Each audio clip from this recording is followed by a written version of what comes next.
Hello दोस्तों, मैं हूं अपर्णा। आसान राह में आपका बहुत बहुत स्वागत है। आज हम बात करेंगे रमा एकादशी के बारे में। तो रमा एकादशी का बहुत ही ज़्यादा महत्व है और रमा एकादशी व्रत का भी बहुत महत्व है। तो रमा एकादशी का जो व्रत है हर तरह के पाप से मुक्ति दिलाता है। तो आज हम इस वीडियो में जानेंगे रमा एकादशी की पूजन विधि की, किस तरह से पूजन करना चाहिए अगर आप व्रत रख रहे हैं तो। और रमा एकादशी आखिरी एकादशी होती है चतुर्मास की। तो चलिए जानते हैं। तो रमा एकादशी का जो व्रत है इस बार 11 नवंबर को रखा जाएगा। तो अगर आप व्रत रखना चाहते हैं रमा एकादशी का, तो रमा एकादशी का व्रत 11 नवंबर को है, लेकिन इसकी शुरुआत 10 नवंबर को ही हो जाएगी शाम को। तो आपको शाम से ही उसका पालन करना चाहिए। नियमों का जो भी नियम होते हैं कि आपको चावल नहीं खाने हैं, क्योंकि एकादशी को चावल नहीं खाने चाहिए। और चलिए हम जान लेते हैं कि एकादशी का जो पूजा का मुहूर्त है वो क्या है। तो एकादशी की तिथि आरंभ होगी 11 नवंबर सुबह 3:22 से और एकादशी तिथि समाप्त हो रही है 12 नवंबर 12:40 तक। तो रमा एकादशी कार्तिक मास के कृष्ण पक्ष में मनाई जाती है और इस साल रमा एकादशी का व्रत 11 नवंबर बुधवार को रखा जाएगा। तो मान्यता ये भी है दोस्तों कि इस दिन व्रत रखने से मनुष्यों के सारे पाप दूर हो जाते हैं और कई जगहों पर इस दिन से लक्ष्मी पूजा की शुरुआत भी होती है और दीपावली पर महापूजा की जाती है। और एकादशी व्रत में ब्रह्म हत्या जैसे पाप भी दूर हो जाते हैं। तो इस व्रत का बहुत ही ज़्यादा महत्व है दोस्तों। मनुष्य के सारे पाप धुल जाते हैं ये व्रत करने से। और जो सौभाग्यवती स्त्रियों के लिए ये व्रत बहुत ही सुख और सौभाग्य देने वाला होता है।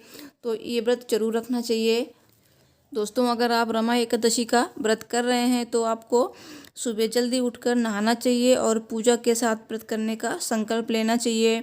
तो रमा एकादशी के दिन निर्जला व्रत या फिर एक समय का फलाहार कर सकते हैं व्रत में। इस दिन भगवान विष्णु और लक्ष्मी जी की पूजा की जाती है। तो दोस्तों तो रमा एकादशी पर माता लक्ष्मी के रमा स्वरूप की पूजा की जाती है।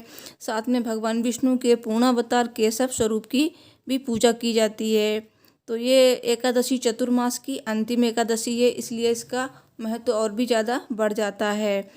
तो एकादशी के दिन सुबह स्नान करके पूजा आरंभ करनी चाहिए और पूजा में आप धूप दीप तुलसी के पत्ते नैवेद्य फूल फल इन सब का प्रयोग कर सकते हैं। इन सबको भगवान को अर्पित कर सकते हैं।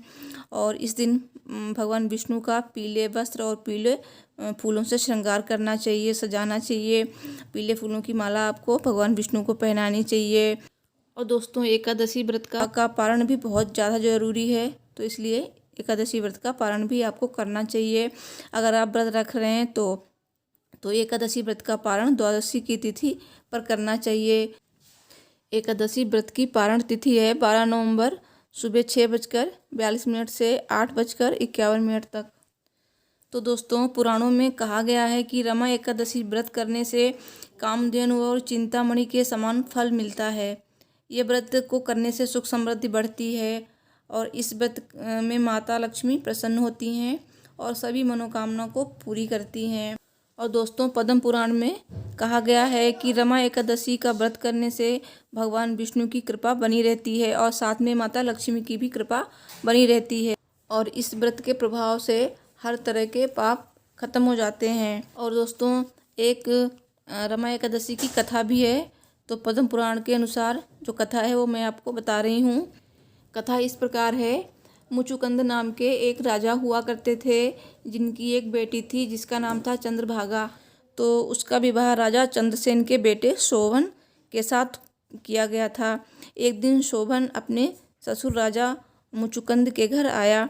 उस दिन एकादशी थी। शोभन ने एकादशी का व्रत का संकल्प लिया। चंद्रभागा को चिंता हुई कि पति भूखा कैसे रहेगा। राज्य में सभी एकादशी का व्रत रखते थे और कोई अन्न नहीं खाता था। शोभन ने व्रत तो किया किंतु वो भूख प्यास सहन नहीं कर सका और उसकी मृत्यु हो गई। इससे चंद्रभागा बहुत दुखी हुई। शोभन को रमा एकादशी व्रत के प्रभाव से अगले जन्म में उसी शरीर के साथ मंदराचल पर्वत के शिखर पर उत्तम देवनगर मिला। गंधर्व उसकी स्तुति करते थे और अप्सराएं सेवा में लगी रहती थीं। एक दिन जब राजा मुचुकुंद मंदराचल पर्वत पर आए तो उन्होंने अपने दामाद का वैभव देखा। वापस जाकर उन्होंने चंद्रभागा को सब बताया तो वो बहुत प्रसन्न हुई। फिर वो अपने पति के पास चली गई और अपनी भक्ति और रमा एकादशी के व्रत के प्रभाव से शोभन के साथ सुखपूर्वक रहने लगी। तो दोस्तों, ये है रमा एकादशी व्रत कथा।